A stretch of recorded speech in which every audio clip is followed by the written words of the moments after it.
ஓம் சாந்தி. இன்றைய அழகான முரளியில் அற்புதமாக பாபா என்ன சொல்ல வரான்னு பார்க்கலாம் வாங்க.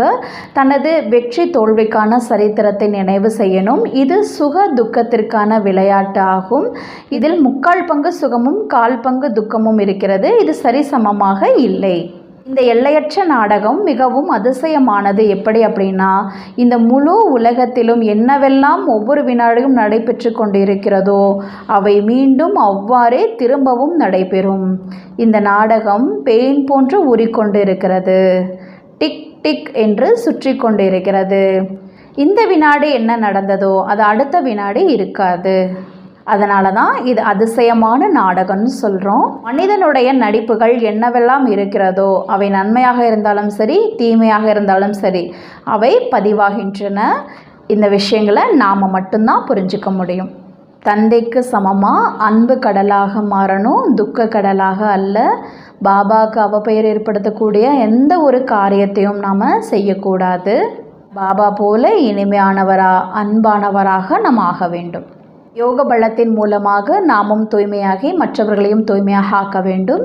இந்த முள் நிறைந்த காட்டை மலர் நிறைந்த தோட்டமாக மாற்றக்கூடிய சேவை செய்ய வேண்டும். பாபா இனிய அப்பாவாக, ஆசிரியராக, டீச்சராக இருக்காருங்கிற அந்த குஷியில் நம்ம இருக்கணும். அவரை போல இனிமையானவர் வேறு யாருமே கிடையாது. வாங்க இன்றைய முரளியை விரிவாக கேட்கலாம். 6/2/2024 காலை முரளி பாப்தாதா மதுபன். தலைப்பு: இனிமையான குழந்தைகளே, தனது வெற்றி தோல்விக்கான சரித்திரத்தை நினைவு செய்யுங்கள். இது சுகம் மற்றும் துக்கத்தின் விளையாட்டாகும்.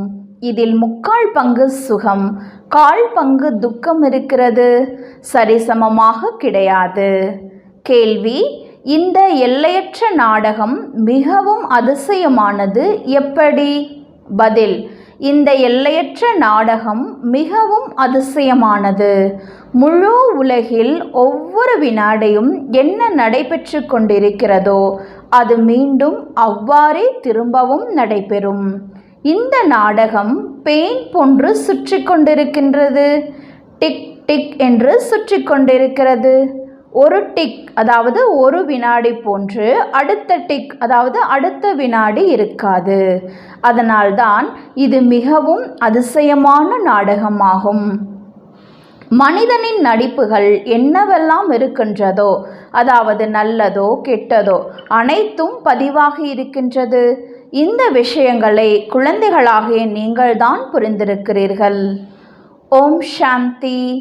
ஓம் சாந்தி என்பதன் பொருள் குழந்தைகளாகிய உங்களுக்கு புரிய வைக்கப்பட்டிருக்கிறது. ஏனெனில் இப்போது ஆத்ம அபிமானிகளாக ஆகியிருக்கின்றீர்கள். ஆத்மா தனது அறிமுகம் கொடுக்கிறது. நான் ஆத்மா, ஆத்மாவின் சுய தர்மம் சாந்தி. இப்போது அனைத்து ஆத்மாக்களும் வீடு திரும்ப செல்வதற்கான ஏற்பாடாகும். வீட்டிற்கு செல்லும் இந்த திட்டம் பற்றி கூறுவது யார்? அவசியம் தந்தைதான் கூறுவார். ஹே ஆத்மாக்களே, இப்போது பழைய உலகம் அழிந்து போக வேண்டும். அனைத்து நடிகர்களும் வந்துவிட்டனர். பாக்கி சில நடிகர்கள் தான் இருக்கின்றனர். இப்போது அனைவரும் திரும்பி செல்ல வேண்டும். பிறகு நடிப்பு திரும்பவும் நடைபெறும். குழந்தைகளாகிய நீங்கள் உண்மையில் ஆதி சனாதனா தேவி தேவதா தர்மத்தினராக இருந்தீர்கள். முதலில் சத்யுகத்திற்கு வந்தீர்கள். பிறகு பிறப்பு இறப்பில் வந்து இப்போது மாற்றான் ராஜ்யத்திற்கு வந்துவிட்டீர்கள். இதை உங்களது ஆத்மா மட்டுமே அறியுமே தவிர வேறு யாரும் அறியவில்லை. நீங்கள் ஒரு தந்தையின் குழந்தைகளாக இருக்கின்றீர்கள். இனிமையிலும் இனிய குழந்தைகளுக்கு தந்தை கூறுகின்றார், குழந்தைகளே, நீங்கள் இப்போது மாற்றான் ராஜ்யத்திற்கு வந்துவிட்டீர்கள். தனது ராஜ்யத்தை இழந்துவிட்டு அமர்ந்திருக்கிறீர்கள். சத்யுகத்தில் தேவி தேவதா தர்மத்தினர்களாக இருந்தீர்கள். 5000 ஆண்டுகள் ஆகிவிட்டன. அரை கல்பம் நீங்கள் ராஜ்யம் செய்தீர்கள். ஏனெனில் ஏணியில் அவசியம் கீழே இறங்கத்தான் வேண்டும். சத்யுகத்திலிருந்து திரேதா, பிறகு துவாபர் யுகம், பிறகு கலியுகத்திற்கு வரவேண்டும் என்பதை மறந்து விடாதீர்கள். தனது வெற்றி தோல்விக்கான சரித்திரத்தை நினைவு செய்யுங்கள். நாம் சத்யுகத்தில் சதோ பிரதானமாக சுகதாமத்தில் வசிப்பவர்களாக இருந்தோம் என்பதை குழந்தைகள் அறிவர். பிறகு பிறப்பு எடுத்து எடுத்து துக்கதாமத்தில் இற்றுப்போன நிலைக்கு வந்தடைந்து விட்டோம். இப்போது மீண்டும் ஆத்மாக்களாகிய உங்களுக்கு தந்தையிடமிருந்து ஸ்ரீமத் கிடைக்கிறது. ஏனெனில் ஆத்மா பரமாத்மாவை பிரிந்து குழந்தைகளாகிய நீங்கள் வெகு காலம் தனிமையாக ஆகிவிட்டீர்கள். முதலில் நீங்கள்தான் பிரிந்தீர்கள். பிறகு சுகதாமத்தின் பாகத்தை நடித்து வந்தீர்கள். பிறகு உங்களது ராஜ்ய பாக்கியம் அபகரிக்கப்பட்டது.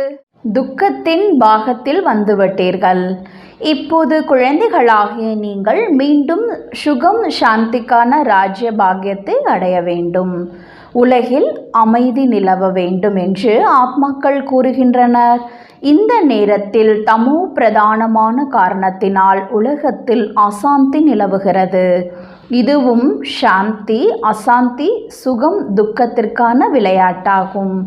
5000 ஆண்டுகளுக்கு முன்பு உலகில் அமைதி இருந்தது. மூலவதனம் என்றாலே சாந்தி தாமம்.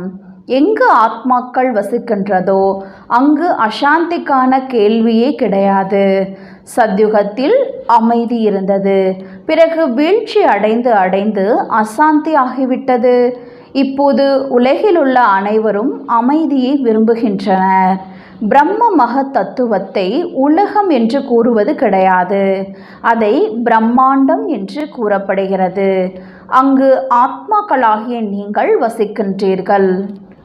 ஆத்மாவின் சுய தர்மம் சாந்தி ஆகும். சரீரத்திலிருந்து ஆத்மா விடுபடுவதன் மூலம் அமைதியாக ஆகிவிடுகிறது. பிறகு சரீரம் எடுக்கும் பொழுது காரியங்களை செய்கிறது. இப்போது குழந்தைகளாகிய நீங்கள் இங்கு எதற்காக வந்திருக்கிறீர்கள்? பாபா தனது சாந்தி தாமம் சுகதாமத்திற்கு அழைத்து செல்லுங்கள் என்று கூறுகின்றீர்கள். சாந்தி என்றால் முக்தி தாமம், சுகம் துக்கத்திற்கான பாகம் கிடையாது.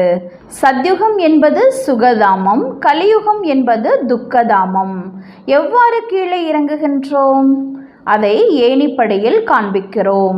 நீங்கள் ஏணிப்படியில் கீழே இறங்குகின்றீர்கள். பிறகு ஒரே ஒரு முறைதான் ஏறுகின்றீர்கள். தூய்மை அடைந்து ஏறுகின்றீர்கள் மற்றும் தூய்மை இழந்து கீழே இறங்குகின்றீர்கள். தூய்மை ஆகாமல் ஏற முடியாது. அதனால்தான் பாபா வந்து எங்களை பாவனமாக்குங்கள் என்று அழைக்கின்றீர்கள்.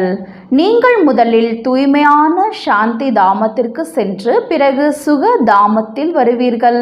முதலில் சுகம், பிறகு துக்கம். சுகம் அதிகமாக அடைகின்றீர்கள்.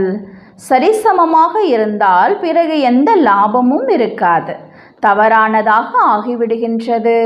தந்தை புரிய வைக்கின்றார், உருவாக்கப்பட்டிருக்கும் இந்த நாடகத்தில் 3/4 பங்கு சுகமும் 1/4 பங்கு சிறிது துக்கமும் இருக்கின்றது. அதனால்தான் இது சுக துக்கத்தின் விளையாட்டு என கூறப்படுகிறது.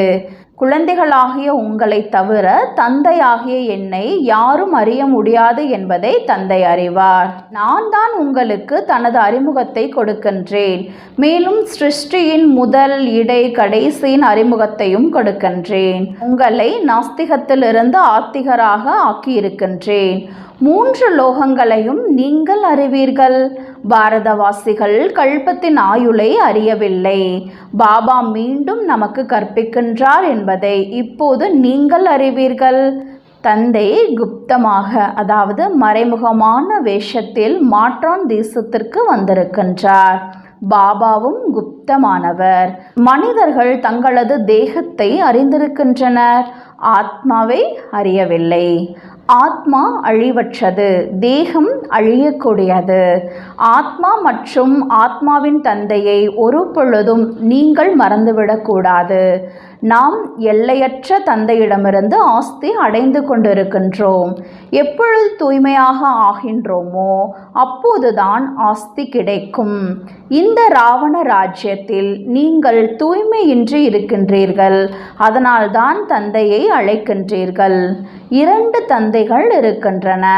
பரம்பிதா பரமாத்மா அனைத்து ஆத்மாக்களுக்கும் ஒரே ஒரு தந்தை ஆவார். சகோதரர்கள் அனைவரும் தந்தை என்பது கிடையாது. எப்பொழுதெல்லாம் பாரதத்தில் தர்ம நிந்தனை அதிகம் ஏற்படுகிறதோ அப்போது அனைத்து தர்மத்தினர்களும் பார்லௌகிக தந்தையவரை மறந்துவிடுகின்றீர்கள். அப்போதுதான் தந்தை வருகின்றார். இதுவும் விளையாட்டாகும். எதுவெல்லாம் நடைபெறுகிறதோ அந்த விளையாட்டு மீண்டும் நடைபெறும். ஆத்மாக்களாகிய நீங்கள் எவ்வளவு உயர்ந்த நடிப்பு நடிப்பதற்காக வந்திருக்கிறீர்கள் மற்றும் செல்கிறீர்கள். இந்த அனாதி நாடகம் பேன் போன்று நகர்ந்து கொண்டே இருக்கின்றது. ஒரு பொழுதும் முடிவடைவது கிடையாது. டிக் டிக் என்று சுற்றி கொண்டே இருக்கிறது. ஆனால் ஒரு டிக் போன்று மற்றொரு டிக் இருக்காது. எவ்வளவு வினாடி வியப்பான நாடகமாகும். வினாடிகளுக்கு வினாடி உலகில் என்ன நடைபெற்று கொண்டிருக்கிறதோ அவை மீண்டும் நடைபெறும். ஒவ்வொரு முக்கிய தர்மத்தின் தலைவர்களுக்கும் கூற வேண்டும். அவர்கள் அனைவரும் அவர்களது தர்ம ஸ்தாபனை செய்கின்றனர். ராஜ்யம் ஸ்தாபனை செய்வது கிடையாது. ஒரே ஒரு பரம்பிதா பரமாத்மா மட்டுமே தர்மத்தை ஸ்தாபனை செய்கிறார் மற்றும் ராஜ்யத்தையும் ஸ்தாபனை செய்கிறார். அவர்கள் தர்மத்தை ஸ்தாபனை செய்கின்றனர். அவர்களுக்கு பின்னால் அனைவரும் வருகின்றனர். அனைவரையும் யார் திரும்ப அழைத்து செல்வது? தந்தை. சிலர் சிறிது நடிப்பு நடிக்கின்றனர், அவ்வளவுதான். எவ்வாறு புழு பூச்சிகள் உருவாகின்றன, இறந்து விடுகின்றன? அவர்களுக்கு நாடகத்தின் விஷயமே இல்லாமல் போய்விடுகிறது. கவனம் எதன் பக்கம் செல்கிறது? ஒன்று படைப்பவரின் பக்கம் செல்லும். அவரைத்தான் அனைவரும் ஓ இறை தந்தையே, ஹே பரம்பிதா பரமாத்மாவே என்று கூறுகின்றனர். அவர் அனைத்து ஆத்மாக்களுக்கும் தந்தையாக இருக்கின்றார். முன்பு ஆதி சனாதனா தேவி தேவதா தர்மம் இருந்தது. இது எல்லையற்ற மிகப்பெரிய மரமாகும். எவ்வளவு கிளைகள், எவ்வளவு வகையான பொருட்கள் வெளிப்படுகின்றன, கணக்கிடுவது கடினமாகின்றது. அஸ்திவாரம் கிடையாது, மற்ற அனைத்தும் இருக்கின்றன. தந்தை கூறுகின்றார், இனிமையிலும் இனிய குழந்தைகளே, எப்போது ஒரு தர்மமின்றி பல தர்மங்கள் உருவாகின்றனவோ அப்போதுதான் நான் வருகின்றேன். அஸ்திவாரம் மறைந்துவிட்டது. சிலைகள், அதாவது உருவம் மட்டுமே இருக்கின்றது. ஆதி சனாதனத்தை சார்ந்தவர்கள் ஒரே ஒரு தர்மத்தினராக இருந்தனர். மற்ற அனைத்தும் பின் நாட்களில் வருகின்றன. திரேதாவில் பலர் இருக்கின்றன. அவர்கள் சொர்க்கத்தில் வருவது கிடையாது. சொர்க்கம், புது உலகம் செல்ல வேண்டும் என்பதற்கான முயற்சியை இப்போது நீங்கள் செய்து கொண்டிருக்கிறீர்கள். தந்தை கூறுகின்றார், என்னை நினைவு செய்து தூய்மை ஆனவர்களாக ஆகி மற்றும் தெய்வீக குணங்களை தாரணை செய்யும் பொழுதுதான் நீங்கள் சொர்க்கத்திற்கு செல்ல முடியும். மற்றபடி மரத்தின் கிளைகள், இலைகள் பல உள்ளன. குழந்தைகள், மரத்தை பற்றி அறிந்திருக்கின்றீர்கள். நாம் அனைவரும் ஆதி சனாதனா தேவி தேவதைகளாக சொர்க்கத்தில் இருந்தோம். இப்போது சொர்க்கம் கிடையாது. இப்போது நரகம்தான் இருக்கின்றது.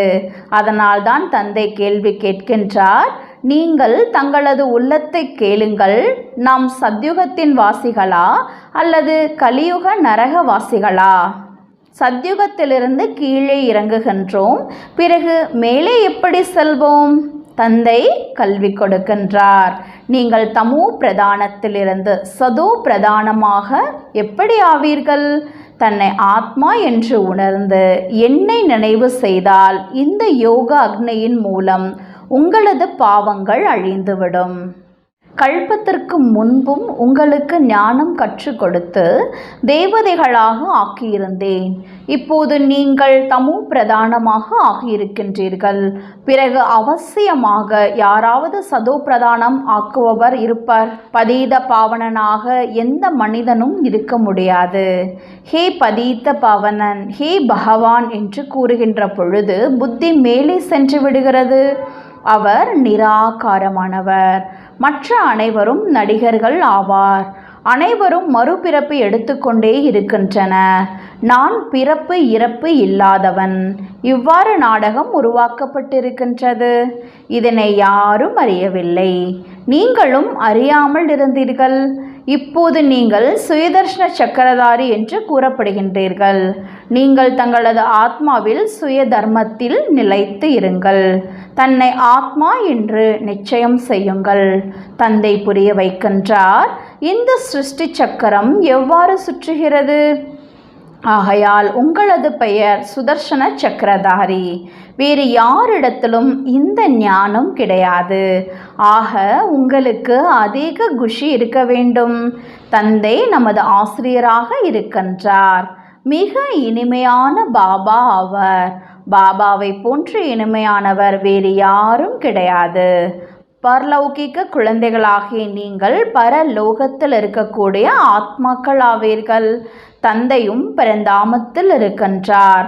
எவ்வாறு லௌகீக தந்தை குழந்தைகளுக்கு பிறப்பு கொடுத்து பாலனை அதாவது வளர்ப்பு செய்து கடைசியில் அனைத்தையும் கொடுத்துவிட்டு சென்று விடுகின்றார். ஏனெனில் குழந்தைகள் வாரிசாக இருக்கின்றன. இது நியமமாகும். நீங்கள் எல்லையில்லாத தந்தையின் குழந்தைகளாக ஆகியிருக்கின்றீர்கள். தந்தை கூறுகின்றார், இப்போது நீங்கள் மீண்டும் சப்தங்களை கடந்து வீட்டிற்கு செல்ல வேண்டும். அங்கு இருப்பது அமைதி. பிறகு சைகை, பிறகு பேச்சு. சகோதரிகள் சூக்ஷ்ம வதனத்திற்கு செல்கின்றன. சாட்சாத்காரம் ஏற்படுகிறது. ஆத்மா சென்று விடுவது கிடையாது. நாடகத்தில் என்ன பதிவாகி இருக்கிறதோ அது வினாடிக்கு வினாடி திரும்பவும் நடைபெற்று கொண்டே இருக்கின்றது. ஒரு வினாடி போன்று அடுத்த வினாடி இருக்காது. மனிதர்களின் நடிப்பு நல்லதோ கெட்டதோ அனைத்தும் பதிவாகி இருக்கின்றது. சத்யுகத்தில் நல்ல நடிப்பு, கலியுகத்தில் தீய நடிப்பு நடிக்கின்றன. கலியுகத்தில் மனிதர்கள் துக்கமாக இருக்கின்றன. ராமராஜ்யத்தில் சீச்சி விஷயங்கள் இருக்காது. ராமராஜ்யம் மற்றும் ராவண ராஜ்யம் இரண்டும் ஒன்றாக சேர்ந்திருக்காது. நாடகத்தை அறியாத காரணத்தினால் சுகம் துக்கம் பரமாத்மா தான் கொடுக்கிறார் என கூறுகின்றன. எவ்வாறு சிவ பாபாவை பற்றி யாருக்கும் தெரியாதோ அதே போன்று ராவணன் பற்றியும் யாருக்கும் தெரியாது. ஒவ்வொரு ஆண்டும் சிவ ஜெயந்தியை கொண்டாடுகின்றன. அதே நேரம் ராவணனின் இறப்பையும் ஒவ்வொரு ஆண்டும் கொண்டாடுகின்றன. இப்போது எல்லையில்லாத தந்தை தனது அறிமுகம் கொடுக்கின்றார். தன்னை ஆத்மா என உணர்ந்து தந்தை ஆகிய என்னை நினைவு செய்யுங்கள். தந்தை மிக இனிமையானவர். பாபா வந்து தனது மகிமையை கூற மாட்டார். யாருக்கு சுகம் கிடைக்கிறதோ அவர்கள்தான் மகிமை செய்கின்றன. குழந்தைகளாகிய உங்களுக்கு தந்தையிடமிருந்து ஆஸ்தி கிடைக்கிறது. தந்தை அன்பு கடலானவர். பிறகு சத்யுகத்தில் நீங்கள் அன்பானவர்களாக இனிமையானவர்களாக ஆகின்றீர்கள். அங்கும் விகாரங்கள் இருந்தன என்று யாராவது கூறினால் அங்கு ராவணனின் ராஜ்யம் கிடையாது என்று கூறுங்கள். ராவண ராஜ்யம் துவாபர் யுகத்திலிருந்து ஆரம்பமாகிறது.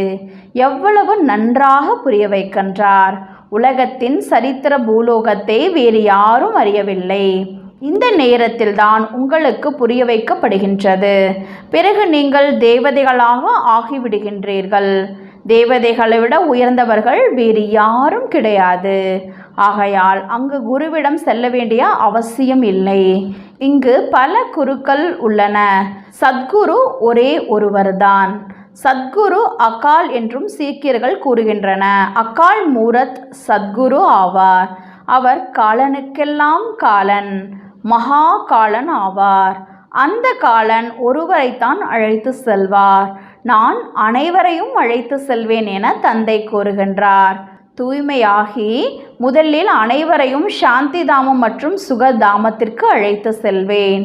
ஒருவேளை என்னுடையவர் ஆகி பிறகு மாயையுடையவர்களாக ஆகிவிட்டால் குருவை நிந்திப்பவர்கள் உயர் பதவி அடைய முடியாது என்று கூறப்படுகிறது. அவர்களால் சொர்க்கத்தின் முழுமையான சுகம் அடைய முடியாது. பிரஜைகளாக சென்று விடுவர். தந்தை கூறுகின்றார், குழந்தைகளே, எனக்கு அவப்பெயர் ஏற்படுத்தாதீர்கள். நான் உங்களை சொர்க்கத்திற்கு எஜமானராக ஆக்குகின்றேன். எனில் தெய்வீக குணங்களை தாரணை செய்ய வேண்டும். யாருக்கும் துக்கம் கொடுக்க கூடாது. தந்தை கூறுகின்றார், உங்களை சுகதாமத்திற்கு எஜமானராக்குவதற்காகவே நான் வந்திருக்கிறேன். தந்தை அன்பு கடலானவர். மனிதர்கள் துக்கம் கொடுப்பதில் கடல் போன்றவர்களாக இருக்கின்றன. காமத்தில் சென்று ஒருவருக்கொருவர் துக்கம் கொடுக்கின்றன. அங்கு இந்த விஷயங்கள் கிடையாது. அங்கு இருப்பதோ ராமராஜ்யம். யோக பலத்தின் மூலம் குழந்தைகள் பிறக்கும். இந்த யோக பலத்தின் மூலம் நீங்கள் முழு உலகையும் தூய்மையாக ஆக்குகின்றீர்கள். நீங்கள் போர் வீரர்கள், ஆனால் குப்தமாக இருக்கின்றீர்கள். நீங்கள் மிகவும் பிரபலமானவர்களாக ஆகியிருக்கின்றீர்கள்.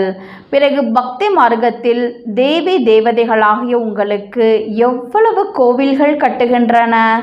அமிர்த கலசத்தை தாய்மார்களின் தலை மீது வைக்கின்றேன் என்று பாபா கூறுகின்றார். கோமாதா என்று கூறுகின்றன. இதுவும் ஞானமாகும். தண்ணீருக்கான விஷயம் கிடையாது. நீங்கள் சிவசக்தி சேனிகள். அவர்கள் இதையே நகல் செய்து எவ்வளவு பேர் குருக்களாக ஆகி அமர்ந்திருக்கின்றன. இப்போது நீங்கள் சத்தியம் என்ற படகில் அமர்ந்திருக்கிறீர்கள். இறைவா, எனது படகை அக்கறைக்கு கொண்டு செல்லுங்கள் என்று பாடுகின்றன. அக்கறைக்கு கொண்டு செல்லும் படகோட்டி இப்போது கிடைத்திருக்கின்றார். வைஷ்யாலயத்திலிருந்து சிவாலயத்திற்கு அழைத்து செல்கின்றன. அவரை தோட்டக்காரன் என்றும் கூறுகின்றோம். முட்கள் நிறைந்த காட்டை மலர் நிறைந்த தோட்டமாக ஆக்குகின்றார். அங்கு சுகமே சுகம்தான், இங்கு துக்கமே துக்கமாக இருக்கின்றது.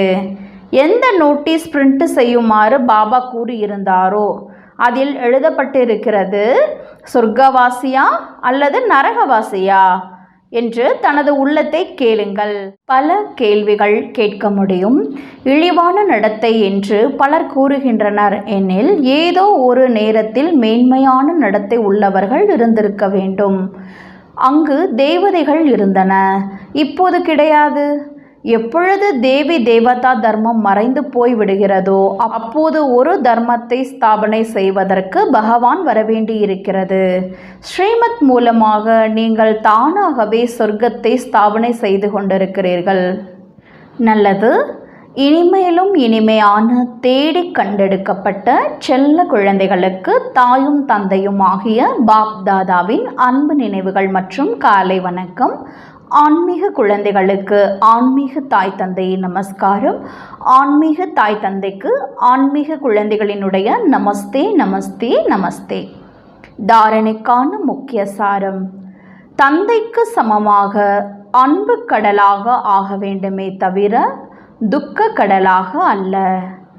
தந்தைக்கு அவப்பெயர் ஏற்படுத்தும் எந்த காரியமும் செய்யக்கூடாது.